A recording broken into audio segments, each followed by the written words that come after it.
Tuhan, selamat pagi Bapak Ibu Saudara sekalian. Saya yakin kalau kita boleh ada di tempat ini semuanya karena kemurahan Tuhan. Pada pagi hari ini sebelum kita akan melangkah lebih jauh lagi, memulai aktivitas-aktivitas kita, saya akan undang kita sama-sama untuk belajar sebagian dari kebenaran firman Tuhan yang akan saya berikan judul Doa dalam Situasi yang Terhimpit. Kita semua pasti pernah mengalami situasi-situasi di mana kita merasa terhimpit, merasa di mana kita sedang tidak baik-baik saja, atau mungkin kita merasakan dalam situasi yang gelap.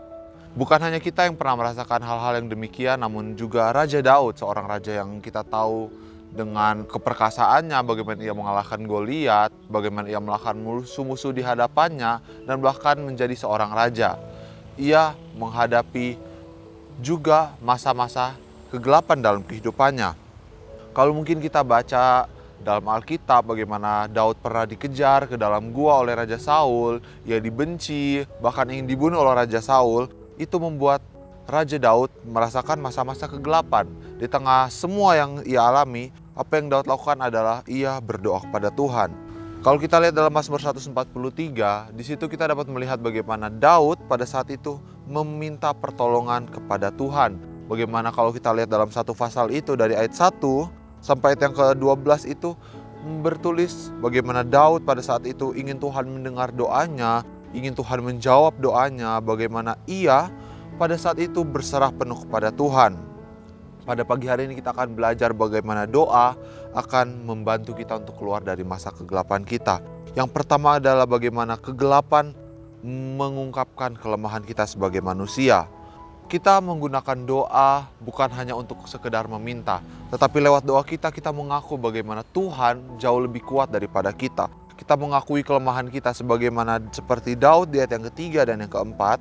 Sebab musuh telah mengejar aku dan mencampakkan nyawaku ke tanah, menempatkan aku di dalam gelap seperti orang yang sudah lama mati. Semangatku lemah lesu dalam diriku, hatiku tertegun dalam tubuhku.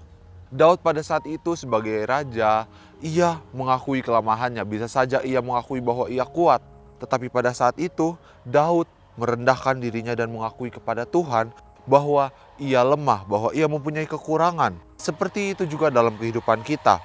Saat kita berdoa kepada Tuhan, kita mengungkapkan kerapuhan kita. Kita bukan menjadi sosok yang kuat setiap waktu, tetapi justru ketika kita jujur tentang kelemahan kita, disitulah kita membiarkan Tuhan bekerja dalam setiap kehidupan kita.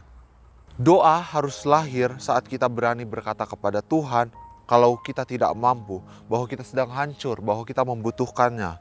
Kerapuhan kita bukan berarti kita gagal, tetapi itu adalah tanda bahwa kita adalah manusia yang membutuhkan Tuhan. Poin yang berikutnya adalah bahwa doa bukan hanya sekedar permintaan, tetapi bukti penyerahan kita kepada Tuhan.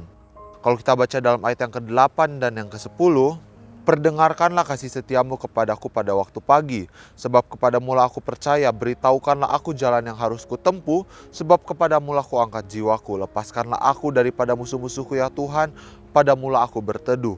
Ajarlah aku melakukan kehendak-Mu, sebab Engkaulah Allahku, kiranya roh-Mu yang baik itu menuntun aku di tanah yang rata. Amin. Daud berada di dalam titik di mana ia bisa saja hanya berseru kepada Tuhan untuk melepaskan Daud daripada situasi yang sedang ia alami. Tetapi berbeda pada saat itu, yang Daud lakukan adalah ia meminta Tuhan agar menunjukkan jalan yang benar baginya. Di mana ia juga meminta Allah untuk mengajarnya untuk melakukan kehendak-Nya. Dan juga agar roh Allah menuntun langkah-langkah Daud. Artinya Daud tidak hanya ingin keluar dari masalah yang sedang ia alami, tetapi ia ingin dibentuk di dalam penderitaan yang sedang ia alami. Ini bukan hanya bukti bagaimana Daud hanya ingin keluar dari penderitaan, tetapi lewat doa ini, Daud menunjukkan bagaimana ia mau dibentuk oleh Allah. Aplikasi untuk kita semua adalah bagaimana kita bukan hanya ingin meminta kepada Tuhan, tetapi kita ingin Allah untuk selalu menunjukkan jalan bagi kita. Bagaimana kita ingin Allah selalu untuk menuntun langkah kita dan menunjukkan jalan yang harus kita tempuh. Pada pagi hari ini kita kembali diajarkan bagaimana dalam momen-momen yang membuat kita terhimpit, kita harus berdoa kepada Tuhan. Bagaimana kita diajar untuk menunjukkan kerapuhan kita kepada Tuhan.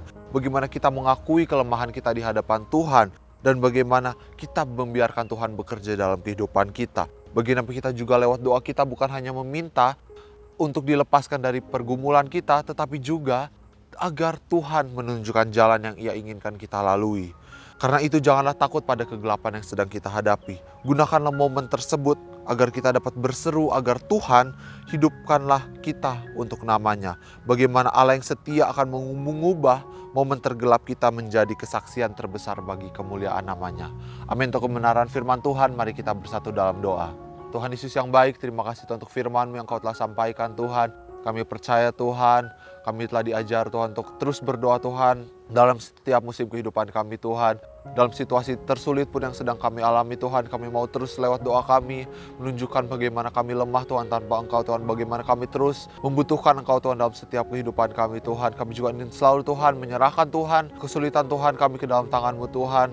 Kami percaya Tuhan Engkau akan terus menolong kami Tuhan. Pada pagi hari ini kami mau melangkah lebih jauh bersama-sama dengan Engkau Tuhan.